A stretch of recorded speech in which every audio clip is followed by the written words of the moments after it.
Bonjour et bienvenue dans ce nouvel épisode où on va continuer du coup à explorer la philosophie du yoga et en particulier donc les yamas et les niyamas. Et on a terminé avec les yamas déjà, on a vu les cinq yamas et on va commencer aujourd'hui donc les niyamas.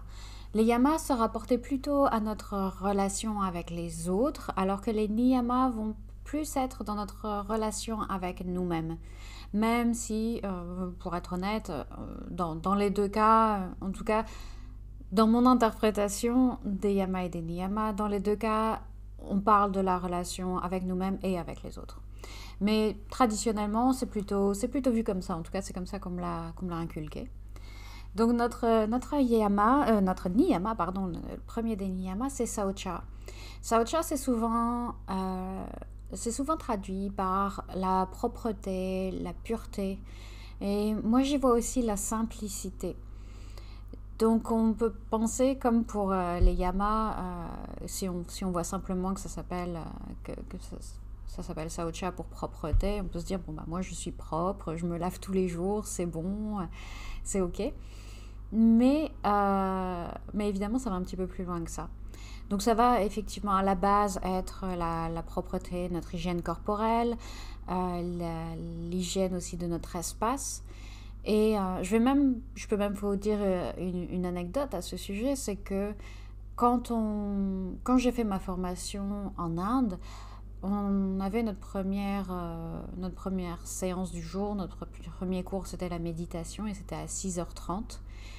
Et notre prof nous avait fortement encouragé, en tout cas, à nous lever plus tôt pour vraiment prendre notre douche, nous brosser les dents et commencer notre méditation, mais vraiment avec une tenue propre, avec une bonne hygiène et qu'on soit vraiment propre. Parce que souvent, moi, ce que je fais, sans doute à tort, du coup, mais ce que je fais souvent, c'est que je me lève le matin, je passe vite fait à la salle de bain, mais je me change pas, je suis toujours dans mon pyjama et puis je m'assois sur mon tapis et puis je médite comme ça.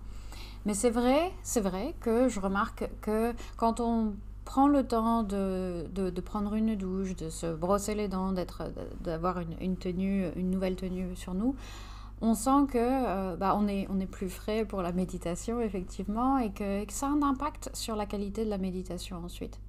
Après, moi, ce que j'aime bien aussi dans le fait en gros, de sortir du lit et d'aller méditer directement, c'est que je suis encore dans cet état un peu de sommeil et du coup, c'est plus facile de rester dans cet état de calme, on va dire, de zen qui reste encore de la nuit passée. Mais bon, c'était juste un aparté. Par rapport à Saucha, pour revenir à notre Saucha, donc on veut avoir une bonne hygiène corporelle, des vêtements propres, mais on veut aussi un espace qui soit organisé, qui soit propre. Donc le tapis de yoga qu'on nettoie régulièrement, la salle dans laquelle on va faire du yoga qui n'est pas complètement encombrée.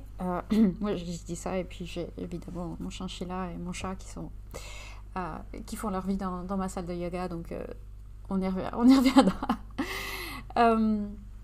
Mais c'est une bonne intention déjà au départ d'avoir un espace qui est propre et organisé autour de soi. Pas seulement évidemment quand on fait du yoga, mais dans la vie de tous les jours. Vous savez, l'esprit un peu Marie Kondo, que quand on vit ou minimaliste en général, que quand on vit dans un espace qui est encombré, c'est pas facile de ne pas avoir l'esprit encombré également.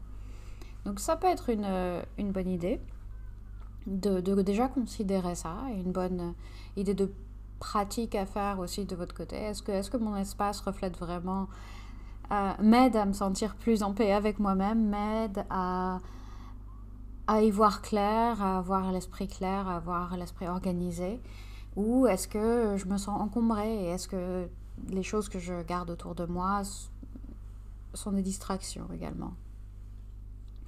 Mais comme je disais, moi, Saucha, je le vois aussi comme la simplicité et comme la purification de nos schémas de pensée qui ne nous servent pas, en fait. C'est cette idée pour moi, Saucha, c'est cette idée de se débarrasser de tout ce qui nous encombre autour de nous et à l'intérieur de nous également. Donc on a peut-être parfois des pensées qui reviennent sans arrêt ou des choses qui nous triturent l'esprit, qui nous encombrent en fait, des traumas, des conflits qu'on se traîne depuis des années ou des décennies et dont qu'on essaye de mettre de côté, mais dont on ne s'occupe pas nécessairement assez. Et du coup, pour aider à pratiquer un peu Saucha et à avoir un peu plus de Saucha dans sa vie, ce qu'on peut faire, évidemment, il y a la thérapie, évidemment, il y a la méditation, mais pour une pratique un peu différente, si vous connaissez, je ne sais pas d'ailleurs si ça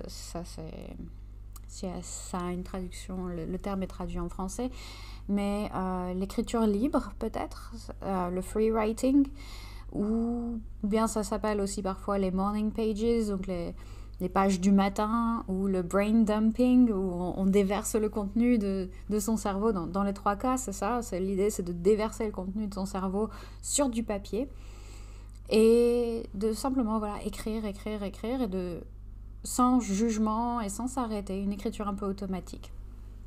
Ce qui est important, si jamais vous avez envie de tester cette méthode-là, c'est d'écrire à la main, avec un stylo ou un crayon sur du papier, d'écrire tous les mots sur le papier, de ne pas faire d'abréviation.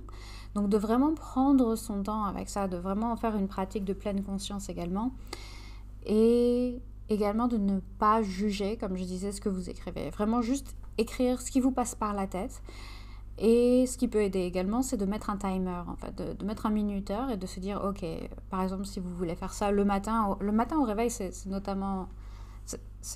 particulièrement utile, je pense, parce que pour la même raison, en fait, ce dont je parlais tout à l'heure avec la méditation, c'est qu'on a encore le cerveau un peu embrumé et on est dans un état qui est peut-être un peu plus authentique, je dirais, que ce qui arrive, que par la suite, que dans la journée, quand on a mis notre masque de professionnel ou qu'on commence à gérer un peu les attentes des autres, on est un peu plus soi-même le matin au réveil, je pense. Donc voilà, on met un minuteur, on se dit 5 minutes, mon papier, mon crayon, et j'écris tout ce qui me passe par la tête, sans juger, sans réfléchir, sans essayer de faire du beau, sans essayer que ça ait du sens même, vraiment juste se débarrasser de ce poids, de ces mots, de ces pensées. Et c'est peut-être un exercice qui n'est pas évident, notamment au début, et qui, je pense, a des bienfaits plus sur la durée, en fait. Donc c'est quelque chose, comme souvent, que je recommanderais de faire pendant 30 jours, avant de décider si c'est bien ou si c'est pas bien. Juste pour voir un peu si la régularité dans la pratique permet de mettre au jour des j'aime, de mettre au jour des schémas de pensée, des choses qui reviennent beaucoup et simplement des choses qui sont peut-être un peu enfouies et qui gagneraient à être traitées, à être affrontées et à être démêlées. Voilà. Donc c'est tout pour moi et pour Saucha. Notre premier des niyamas. C'est pas le plus excitant des yamas et des niyamas a priori, mais comme tous, en fait, je pense que c'est un niyama, qui peut être très utile et très important à considérer, on va dire. Voilà. J'espère que ça vous aura été utile. N'hésitez pas à me dire votre ressenti sur la question, si c'est quelque chose qui vous parle ou non. N'hésitez pas à me contacter également, vous avez toutes les infos dans les notes de l'épisode. Et je vous dis à la semaine prochaine, où cette fois-ci on va parler de Santosha, qui est un niyama que j'aime beaucoup. Voilà. Donc je vous dis pas ce que c'est. Et je vous laisse attendre, je vous laisse mijoter sur Saucha en attendant. Merci, à très bientôt. Bye bye.